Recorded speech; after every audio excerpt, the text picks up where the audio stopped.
गोरखपुर नाम का एक गांव हुआ करता था। उस गांव में ज्यादा लोग नहीं रहते थे। उस गांव में एक गर्भवती विधवा औरत रहती थी। उस औरत का नाम कमला था। कमला अपने घर में अकेली रहती थी।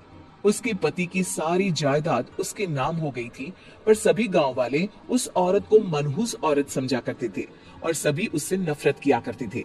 एक बार कमला राशन की दुकान पर खाने का सामान खरीदने जाती है। भैया जी, जरा 1 किलो दाल चावल देना।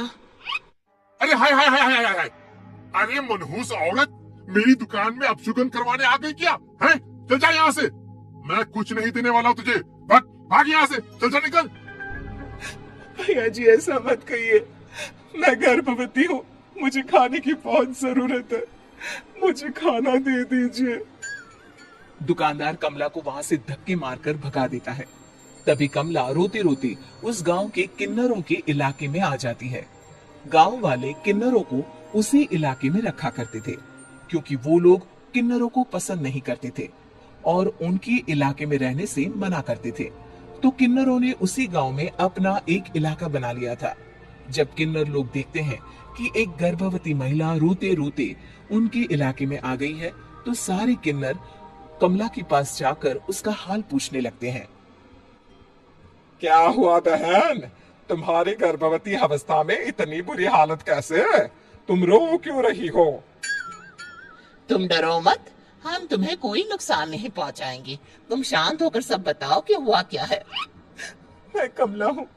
मैं गांव के दूसरे इलाके से आई हूँ। 2 महीने पहले ही मेरे पति की मौत हुई है। मुझे गांव के लोग मनहूस मानते हैं, क्योंकि मैं विधवा हूँ और गर्भवती भी। वहाँ के लोग मुझे खाने के लिए कुछ बेचने के लिए भी तैयार नहीं, जिससे मेरा गुजारा नहीं हो रहा था। कोई बात नहीं कमला, हम तुम्हारा ख्याल रखेंगे। किन्नर लोग कमला को एक खाली घर में रहने के लिए जगह दे देते हैं और उसकी देखभाल भी करते हैं।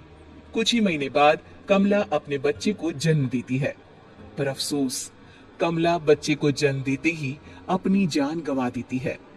जब सब किन्नर बच्चे को देखते हैं तो बहुत खुश हो जाते हैं, क्योंकि वो बच्चा भी किन्नर ही था। कमला ने एक किन्नर बच्चे को जन्म दिया था। अब इस बच्चे की देखभाल कौन करेगा? हम तो इस बच्चे को गांव के दूसरे इलाके में भी नहीं भेज सकते। और तो क्या हुआ? इस बच्चे की माँ नहीं रही तो हम इसे पालेंगे। अब ये हमारे इलाके में रहेगा, हमारे साथ रहेगा। फिर वो किन्नर उस किन्नर बच्चे को गोद ले लेते हैं, उसका नामकरण कराते हैं। उस किन्नर बच्चे का नाम शक्ति रखा जाता है। देखते ही देखते शक्ति बड़ी होने लगती है। उसके रंग रूप बहुत सुंदर थे। वो बहुत सुंदर किन्नर दिखती है। एक दिन शक्ति एक किन्नर से पूछती है, माँ जी सुनिए ना, ये गांव के दूसरे इलाके में भी तो लोग रहते हैं, तो हम वहाँ क्यों नहीं जाते? हम उनसे अलग क्यों रहते हैं? शक्ति, क्योंकि वो लोग हमारे जैसे नहीं, वो लोग हमें पसंद नहीं करते, इसीलिए हम उनसे अलग रहते हैं। क्यों? वो हमें क्यों पसंद नहीं करते? मुझे एक बार उस इलाके में जाना है, मैं एक बार वहां जाकर घूम कर आऊं। शक्ति, खबरदार, जो तू उस इलाके में कभी भी गई तो अपनी जान नहीं गंवाना चाहती तो उस इलाके में कभी कदम भी नहीं रखेगी, समझी? इतना कहकर वो किन्नर वहां से चली जाती है। शक्ति उस किन्नर की बात सुनकर बहुत रोती है। माँ जी, ऐसा कैसे कह सकती है? उन्होंने इतनी सी बात के लिए मुझे इतना डांटा। अब तो मैं उस इलाके में जरूर जाऊंगी। फिर एक दिन शक्ति गांव के दूसरे इलाके में चुपके से जाती है। ये लोग तो हमारे जैसे ही इंसान है, तो ये हमसे नफरत क्यों करते हैं? जब शक्ति उस इलाके में पहुंचती है तो गांव के सारे आदमी उसके रूप से मोहित हो जाते हैं। वो लोग ये अंदाजा नहीं लगा पाते कि वो किन्नर है। शक्ति की सुंदरता देखकर सारे गांव वाले उसकी तारीफ करने लगते हैं। तभी गांव का चक्कर लगाने गांव के जमींदार का बेटा हर्ष वहां पहुंचता है। हर्ष भी दिखने में बहुत सुंदर होता है। जब हर्ष ने शक्ति को देखा तो वो भी उससे मोहित हो गया, और जब शक्ति की नजर हर्ष पर पड़ी तो वो हर्ष को देखकर मोहित हो गई। आपको पहले कभी इस गांव में देखा नहीं। इस गांव में आप नए हैं क्या? जी नहीं, वो मैं बस। तभी शक्ति बोलते बोलते रुक जाती है और मन में सोचने लगती है, अगर मैंने इनको बता दिया कि मैं दूसरे इलाके से आई हूँ तो वो समझ जाएंगी कि मैं किन्नर हूँ। इसलिए मुझे इनसे झूठ ही बोलना पड़ेगा। शक्ति हर्ष को कहती है, जी हाँ, मैं इस गांव में नई आई हूँ, यहाँ अकेली रहती हूँ। वैसे आप कौन है? आप भी इसी गांव में रहते हैं? जी हाँ, मैं इस गांव के जमींदार का बेटा हूँ।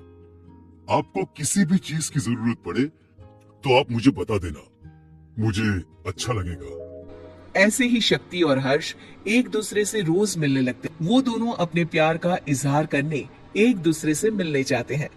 तभी शक्ति का पीछा करते करते एक किन्नर वहां आ जाती है। शक्ति, शक्ति, मैं तुमसे बहुत प्यार करता हूँ। मैं तुमसे शादी करना चाहता हूँ।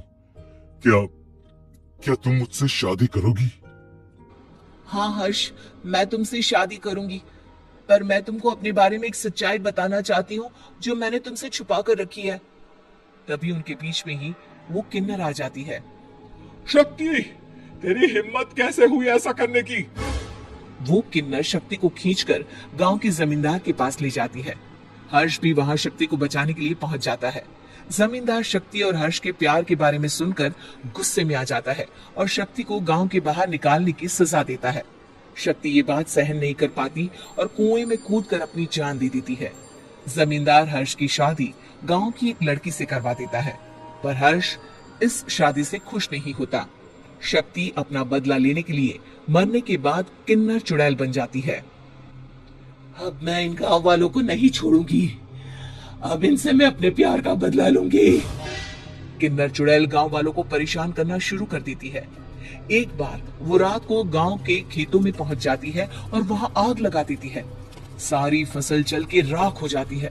जब एक आदमी रात को उठकर देखता है कि खेत में आग लग गई है, तो वो वहां पहुंच जाता है। वो देखता है कि खेतों के बीचों बीच एक किन्नर चुड़ैल खड़ी है और वहां खड़े होकर ताली बजा रही है। गांव वाला किन्नर चुड़ैल को देखकर बेहोश हो जाता है। जब सुबह उस आदमी को होश आता है तो वो सीधा जमींदार के पास जाता है। अरे जमींदार साहब, अरे वो किन्नर चुड़ैल ने मेरी सारी फसल जला दी। अब मैं क्या करूंगा? क्या होगा मेरा? जमींदार चुड़ैल किन्नर का नाम सुनते ही सब कुछ समझ जाता है। अब वो बहुत डर जाता है। उसी रात को जब जमींदार डर के मारे अपने कमरे में सो नहीं पाता, तभी वहां अचानक से किन्नर चुड़ैल आ जाती है। किन्नर चुड़ैल जोर जोर से जमींदार के आगे खड़ी होकर हंसने लगती है और ताली बजाने लगती है। जमींदार उस डरावनी किन्नर चुड़ैल को देखकर बहुत डर जाता है। तूने मेरे साथ बहुत बुरा किया, अब मैं तुझे जान से मार दूंगी। नहीं नहीं नहीं नहीं, मुझे माफ कर दो, मुझे मत मारो। मैं कभी ऐसा दोबारा नहीं करूंगा। अब तुम जो बोलोगी वही मैं करूंगा। ठीक है, मैं चाहती हूँ कि किन्नर इलाका गांव के इलाके से जुड़े और गांव का कोई भी आदमी किन्नर समाज से द्वेष ना करे, उससे नफरत ना करे, नहीं तो मैं सारे गांव को मार दूंगी। और तुम गांव में एक नया कानून बनाओ कि अगर किसी ने भी किन्नर समाज को हानि पहुंचाने की कोशिश भी करी या इनसे भेदभाव करने की भी कोशिश करी, तो उनको कड़ी से कड़ी सजा मिलेगी। हाँ हाँ हाँ हाँ, मैं ऐसा ही करूंगा। तुम जो बोलोगी वो मैं करूंगा, पर मुझे जाने दो प्लीज। तब वो किन्नर चुड़ैल वहां से चली जाती है। गांव का जमींदार किन्नर चुड़ैल का कहा मानते हुए दोनों इलाकों को एक कर देता है और नया कानून भी लागू कर देता है। तब से वहां किन्नर समाज और बाकी गांव वाले शांतिपूर्वक रहने लगते हैं।